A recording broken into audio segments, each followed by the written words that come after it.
Hello everyone.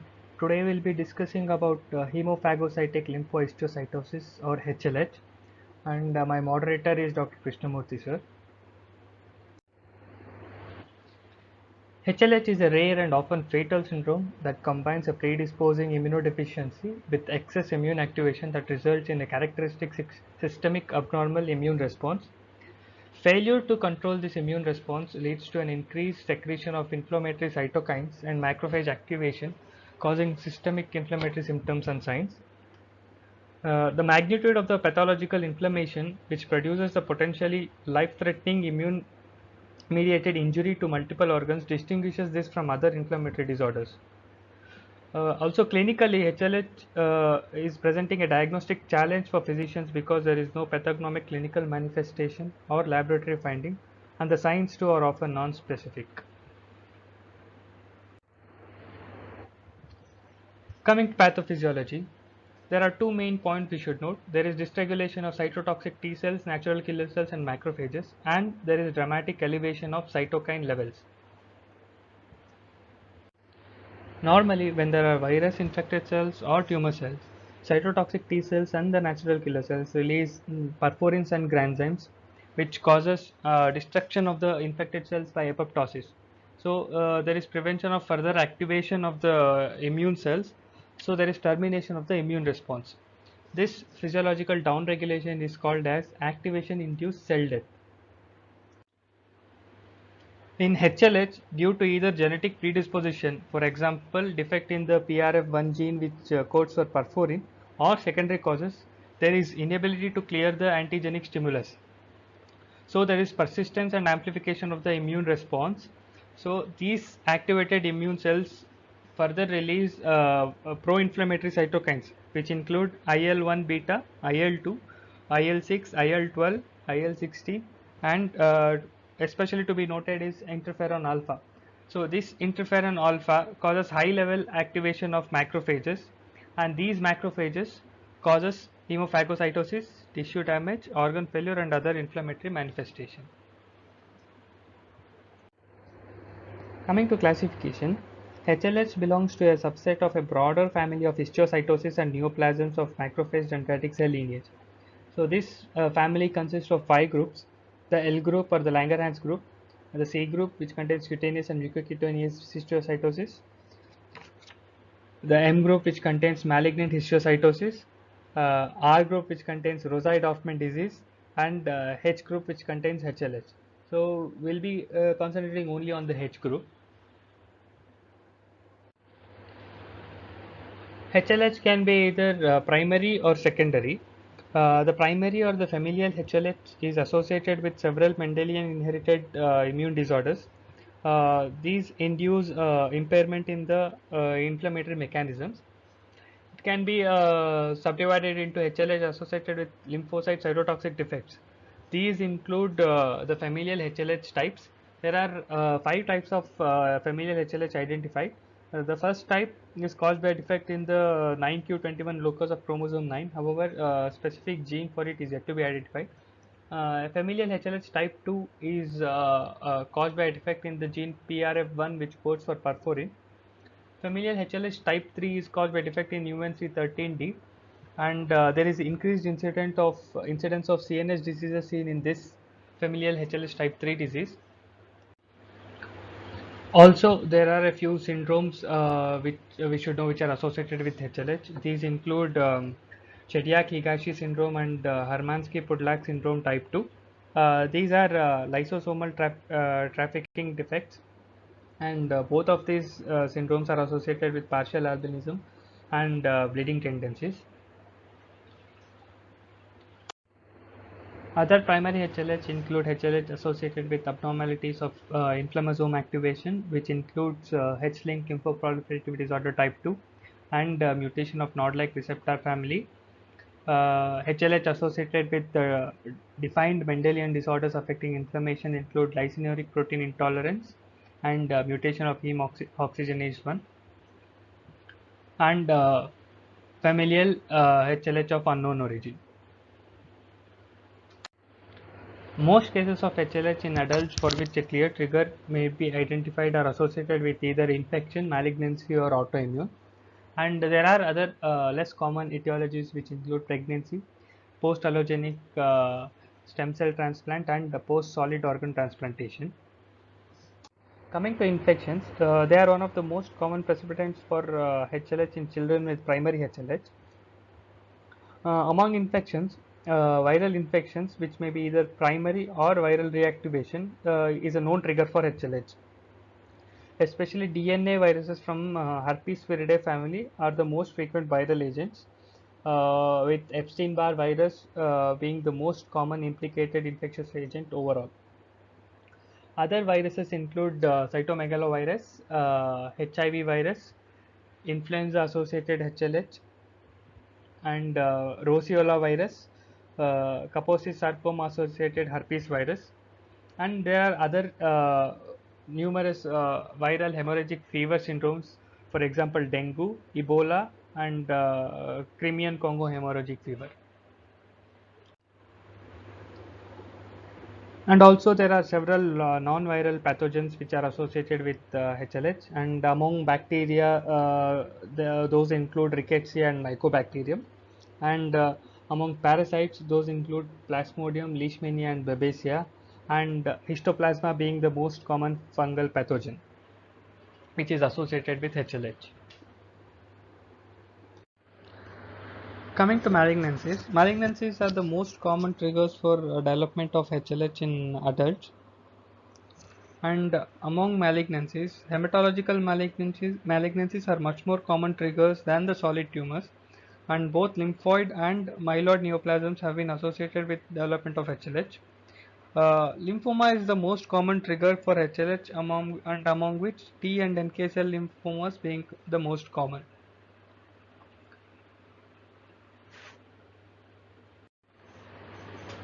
Coming to macrophage activation syndrome, secondary HLH which occurs in the setting of a rheumatological disease is termed as macrophage activation syndrome.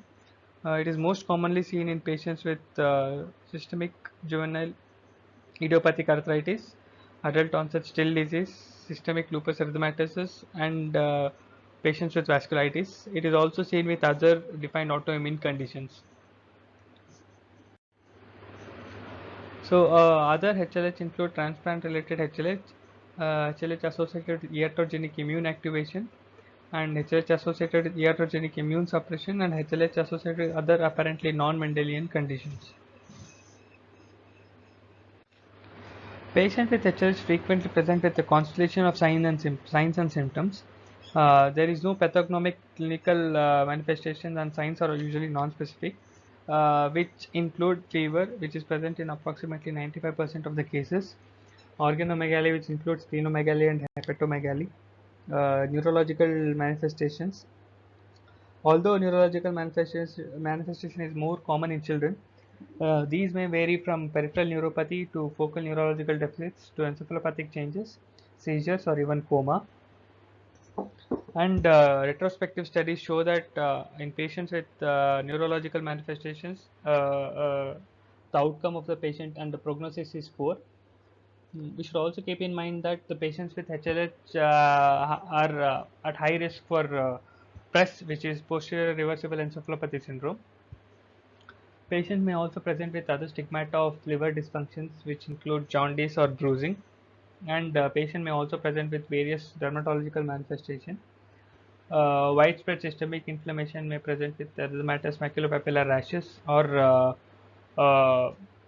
widespread erythroderma, and thrombocytopenia may also manifest as petechiae purpura or ecchymosis. Coming to lab findings, cytopenias of more than 2 lines are usually seen in patients with HLH, especially anemia and thrombocytopenia, which is seen in more than 80% of the patients on presentation. Among patients with thrombocytopenia, a platelet count of less than 40,000 is seen as a sign of poor prognosis. Uh, Among patients with HLH, a very high level of ferritin is common, and this can be attributed to the fact that macrophages are the primary sources of ferritin. And during the HLH 94 trial, it was found that ferritin levels of more than 500 nanogram per ml was found to be 95% specific for HLH. Also, uh, very high levels of ferritin or progressively increasing levels of ferritin is a poor prognostic marker. In patients with HLH, very high levels of ferritin may suggest the diagnosis. However, low ferritin levels less than 500 nanogram per ml should not exclude the possibility of HLH. And among patients with HLH, liver dysfunction is common, especially hepatitis, and this is manifested in the form of increased level of uh, liver enzymes and abnormal coagulation profile. Also, in such patients, DIC is frequently seen.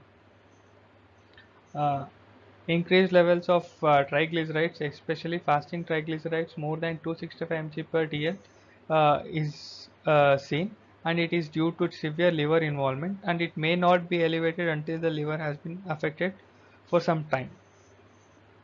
Among patients with neurological manifestation, a lumbar puncture and CSF evaluation may reveal CSF pleocytosis. And in such patients, MRI may reveal non-specific changes such as leptomeningeal enhancement or white matter changes. And coming to bone marrow aspirate or bone marrow biopsy or lymph node biopsies, these show hemophagocytosis, which we can see in the further slides. Also, in patients with HLH, there is low or absent NK cell activity, and there is elevated soluble CD25 count. This picture illustrates the prominent hemophagocytosis of multiple cell types by macrophages, which are indicated by these arrows. This is a slide of bone marrow aspirate from a patient of HLH. This picture illustrates the hemophagocytosis of multiple erythrocytes and neutrophil by an activated macrophage on a bone marrow core biopsy. Timely diagnosis of HLH is of utmost importance as patients may be critically ill and any delay in the diagnosis results in the poor outcome. And since there is no specific diagnostic laboratory assay or pathognomic finding that can establish a diagnosis, diagnosis is based on a clinical criteria, and the most commonly used and widely accepted diagnostic criteria for HLH are the HLH 2004 criteria from the Histiocyte Society.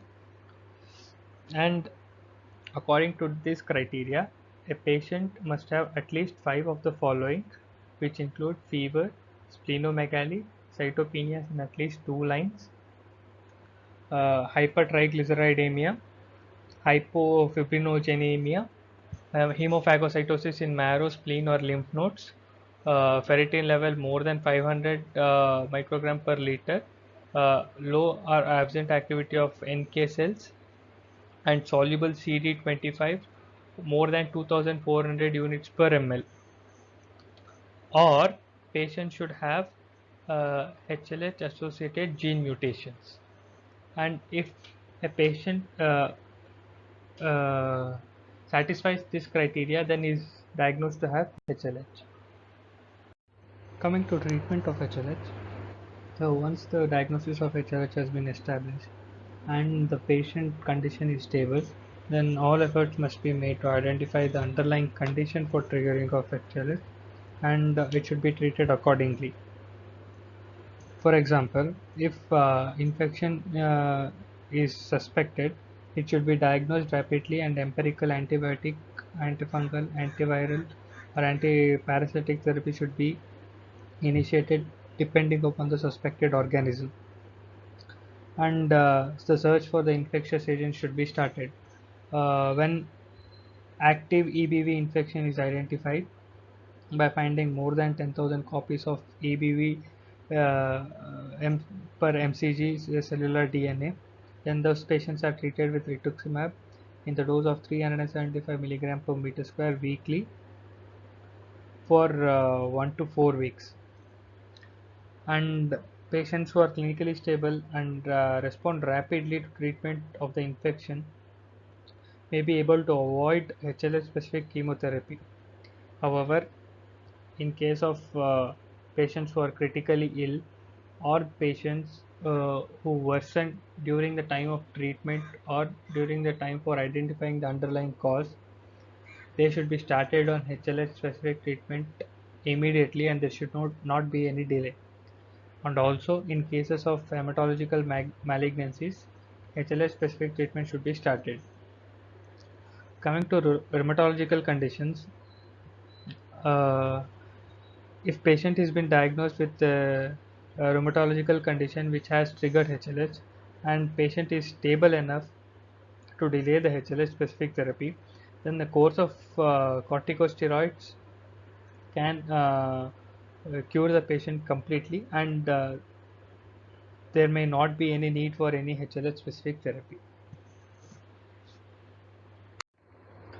Because HLH is a syndrome of unbridled immune activation, the goal of the therapy is to reverse the uncontrolled immune response. And the mainstay of this acute therapy includes immunosuppressive and myelosuppressive agents. The most frequently used is high dose corticosteroids and etoposide. Uh, Dexamethasone is preferred over prednisolone because it has better CNS penetration than prednisolone. And etoposide is an epipodophylotoxin topoisomerase 2 inhibitor, and these two drugs are given over 8 weeks as induction therapy.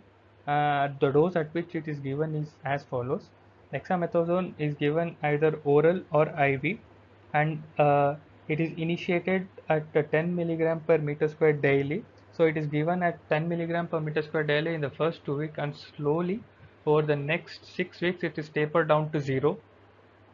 And coming to etoposide, etoposide is given at a dose of 150 milligram per meter square for adults, and in the initial 2 weeks it is given as twice weekly, followed by once weekly for the next 6 weeks. And for patients who have hepatic dysfunction, so etoposide cannot be used in such patients. So alemtuzumab can be an alternative in such patients. And in patients who have CNS involvement, so in such patients, intrathecal administration of methotrexate and hydrocortisone was given. However, CNS involvement indicates poor prognosis, and most of these patients might require stem cell transplantation. Allogenic hematopoietic cell transplant is the only long-term available cure for patients with HLH. And the indications for HCT are as follows. Homozygous or compound heterozygous HLH gene mutation, lack of response to initial HLH therapy, CNS involvement, and hematological malignancy. And in patients who require HCT therapy, uh, treatment should be continued after the initial 8 weeks with etoposide 150 milligram per meter square given every 2 weeks, alternating with dexamethasone 10 milligram per meter square for 3 continuous days, which is administered on alternate weeks. So this flowchart can summarize the treatment of underlying trigger for an adult HLH. If the trigger is rheumatological disorder, then the patient is given a course of immunosuppression. It may include steroids or disease-specific therapy. In case the trigger is malignancy, then the disease-specific therapy with inclusion of etoposide is given. And in case this is refractory to these patients are refractory to the treatment, then they are started with HLH 94 protocol, and they are given intrathecal chemotherapy if they are found to have CNS involvement. In case the underlying trigger is infection, then appropriate antimicrobial therapy will be given. And if EBV is there, then as discussed earlier, rituximab can be given.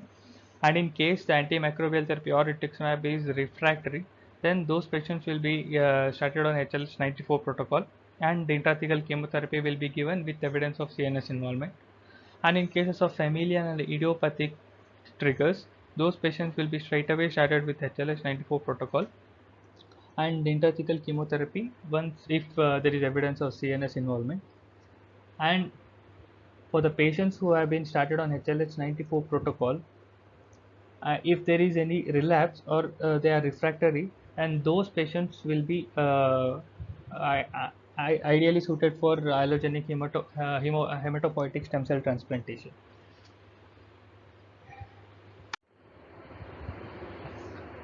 Coming to prognosis, among the 113 patients who were treated with HLH-94 protocol, there was a 55% 3-year overall survival, and among the 65 patients who underwent transplant, there was a 62% 3-year survival rate. And those with neurological involvement had a lower survival than those without neurological involvement. And the long-term sequelae of the disease and or the treatment included late neurological effects that range from severe mental retardation to learning disabilities and nerve paralysis.